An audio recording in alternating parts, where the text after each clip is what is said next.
Nobody expected a president to send lawyers after a comedian. But when Donald Trump's legal team delivered a cease and desist letter to Stephen Colbert demanding he stop making jokes on national television, they made one critical miscalculation. They assumed the comedian would flinch. Instead, he read the letter out loud on air, tore it in half on camera, and turned the entire thing into the most watched late-night moment of the year, and the silence from the White House afterward. That said everything the lawyers were trying to prevent. The Ed Sullivan Theater in New York City has seen a lot of history. Decades of television moments, legendary performances, cultural shifts that started on that one small stage and rippled outward until the whole country felt them. But on this particular night, the energy inside the building felt different from anything the crew could remember. Not electric, not excited, tense. The kind of tension that doesn't come from anticipation, but from uncertainty. Like standing in a hallway and hearing a door slam somewhere you can't see and not knowing yet what it means. The overhead lights were set to their usual warm broadcast glow, washing across the polished desk surface and catching the familiar details. The mug, the pencil cup, the small stack of cue cards arranged with their corners perfectly aligned. The band was in position, instruments ready, waiting for the cue to play in the host. The audience was seated, programs on laps, phones tucked away, murmuring to each other with that low, buzzing energy that always fills a studio before tape rolls. Everything looked standard, everything sounded standard, but behind the production wall, voices were lower than usual. Crew members exchanged glances that carried weight.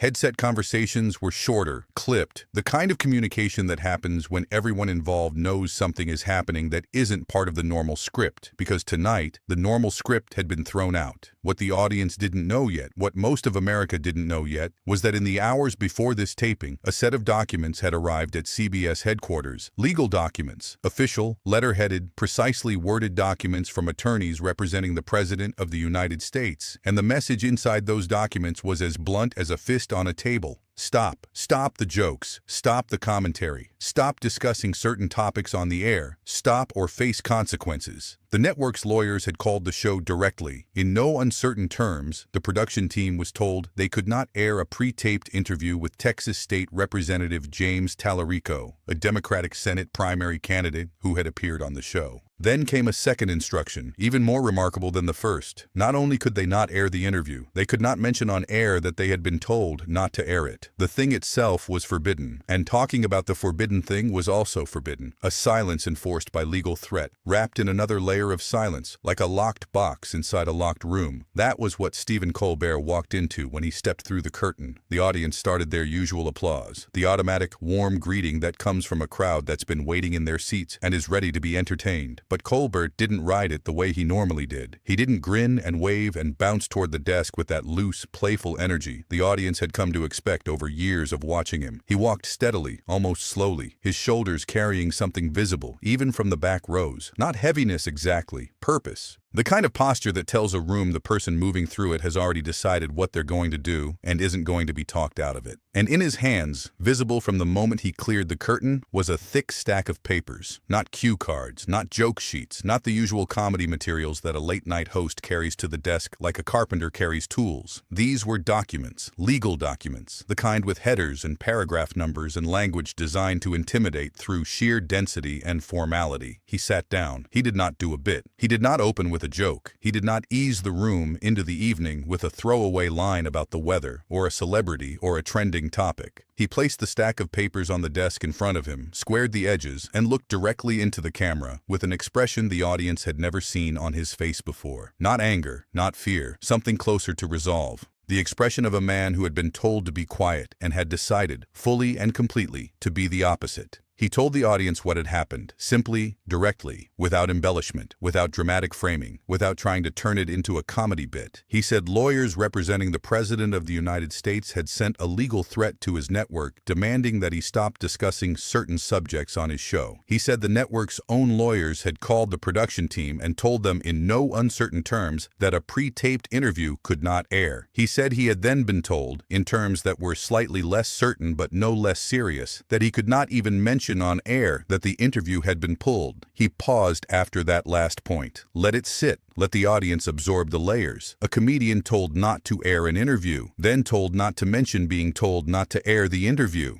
Silence enforced on top of silence, like someone building a wall and then painting over the wall so nobody would know a wall was there. The audience didn't laugh. They didn't murmur. They went quiet. The kind of quiet that only happens when a room full of people collectively realizes that what they're hearing is real. Not a setup, not a bit, not the opening sequence of an elaborate joke. Real. A sitting president had sent lawyers to shut down a comedian on American television in a democracy. Then Colbert picked up the documents from the desk. He held them in both hands, the way a person holds something they've already read multiple times and want the room to see clearly. The pages were thick, the print dense, the language carefully constructed by people who are paid to make words feel like weapons. He began reading sections aloud, slowly, clearly, with the kind of measured delivery that stripped every sentence of its intended intimidation and replaced it with transparency. The letter claimed that Colbert's jokes and commentary were damaging the president's reputation, that they were spreading false narratives, that they constituted a pattern of harmful speech that needed to stop immediately, or legal action would follow. The language was precise, clinical, and aggressive, exactly the kind of language designed to make a person feel small and threatened and alone against the full weight of institutional power. But Colbert didn't read it like a threatened man. He read it like a man holding something up to the light so everyone could see what it was actually made of. He pointed out what the letter was really saying underneath all the legal language, that a public figure, the most powerful public figure in the country, was trying to use the legal system to stop a comedian from making jokes about him, not suing over specific false statements, not correcting specific inaccuracies, not engaging with specific claims, just demanding silence. Broad, sweeping, unspecified silence. Stop talking about these things. Stop making people laugh about these things. Stop holding up the mirror because the reflection is making us uncomfortable. He set the letter down and addressed the camera directly. His voice dropped slightly, not for drama, but for weight. He said public figures, especially politicians, especially presidents, are routinely criticized, mocked, challenged, and satirized in a functioning democracy. That's not a bug. That's the system working. That's the immune response of a free society. The ability of ordinary people to look at power and say out loud that it's ridiculous, that it's dangerous, that it's wrong, that it's funny, that it deserves to be questioned. Trying to silence that, he said, with legal threats, with intimidation, with cease and desist letters hand-delivered to network offices, doesn't just attack one comedian. It attacks the principle that makes all of it possible. The principle that says speech doesn't need permission from the powerful to exist. That comedy doesn't need approval from its targets to be spoken. That accountability doesn't stop being accountability just because the person being held accountable has enough lawyers to fill a conference room.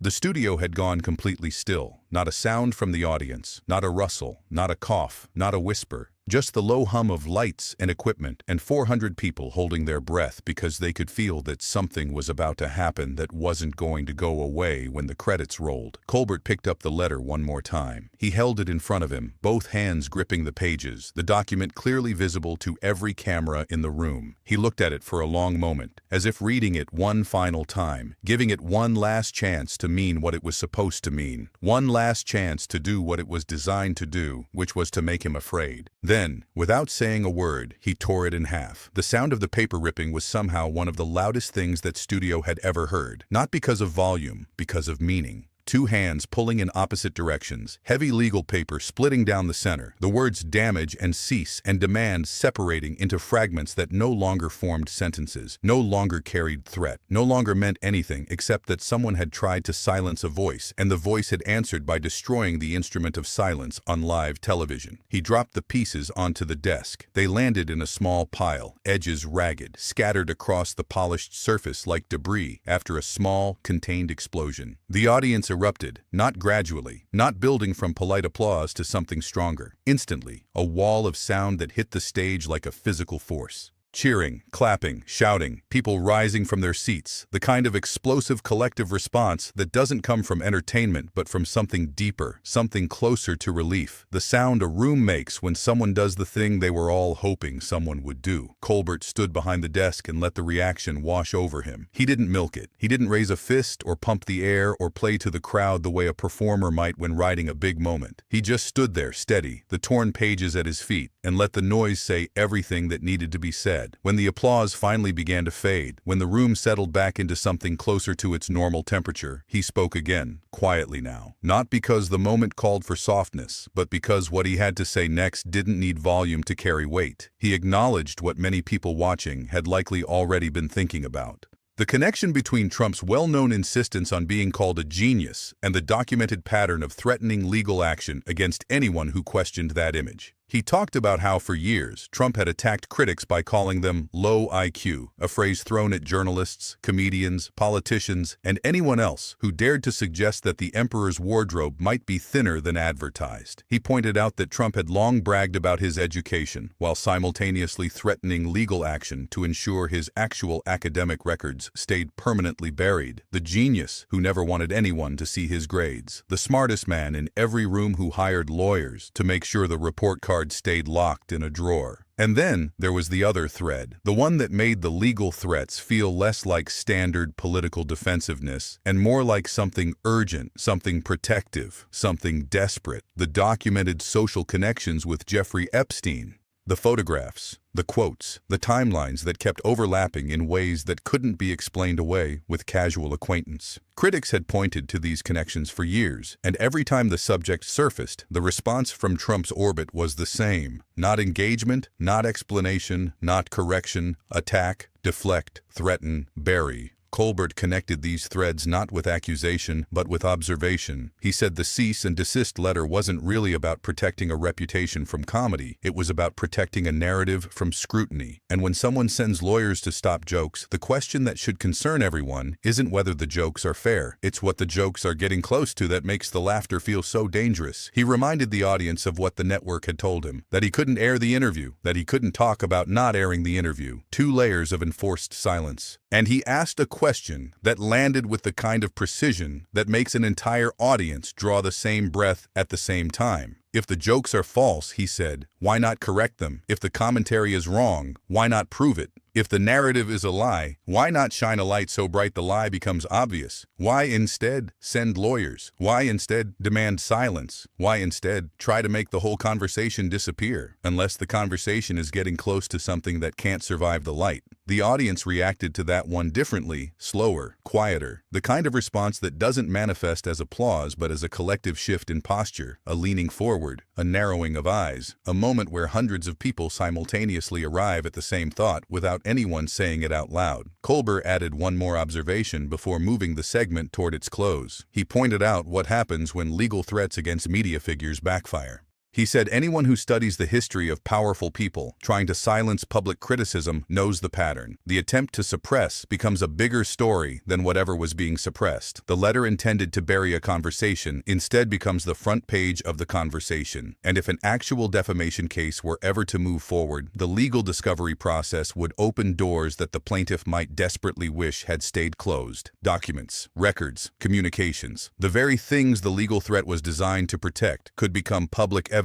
in a courtroom. He let that implication sit without elaborating. He didn't need to. The audience understood. The irony was built into the structure of the situation itself, and it didn't need a comedian to make it funny. It was already absurd on its own. A man sending lawyers to prevent people from talking about things he insists aren't true, while simultaneously ensuring that millions of additional people learn about exactly those things and start wondering why someone would fight this hard to make them stop. By the following morning, the segment had become exactly what the cease and desist letter was designed to prevent. The clips spread across every platform. Television news ran the tearing footage on loop. Commentators dissected the meaning, the implications, the legal questions, and the political fallout. Social media turned the moment into its own ecosystem of reactions, takes, remixes, and debates. What had been intended as a quiet, behind-the-scenes act of intimidation had become the loudest moment of the entire week. Supporters of the show celebrated it as a defense of satire, of comedy, of the foundational right to look at power and laugh at what you see. Critics argued about the boundaries between entertainment and politics, between comedy and accountability, between the right to speak and the responsibility that comes with a microphone and an audience. But regardless of where anyone stood on the spectrum, the scene had become something larger than any of the people involved. It had become a cultural flashpoint, a single frame that captured something essential about the relationship between political power and public speech in modern America. And in the center of it all, sitting on a late-night desk under studio lights, the torn pages of a legal threat lay scattered like confetti after a celebration nobody had planned, but everybody remembered. Because in the end, the moment wasn't really about a comedian. It wasn't really about a president. It wasn't even really about a letter, or a joke, or a network, or a set of lawyers trying to do what lawyers are paid to do. It was about something simpler and something bigger. The reminder that in a world where powerful people have unlimited resources to silence the voices that make them uncomfortable, the most dangerous thing a person can do is refuse to be silenced. And sometimes the most powerful response to a demand for silence isn't an argument or a counterattack or a legal defense. Sometimes it's just a pair of hands tearing paper on live television while 400 people watch and the whole country listens to the sound of someone choosing to speak anyway. If this moment gave you chills, hit subscribe and ring that bell. These stories go beyond comedy and politics. They cut straight to the place where power meets resistance and the truth fights to stay visible. Drop a comment and tell us which part made you stop scrolling. And stay close, because the next one exposes a moment nobody saw coming and nobody could look away from.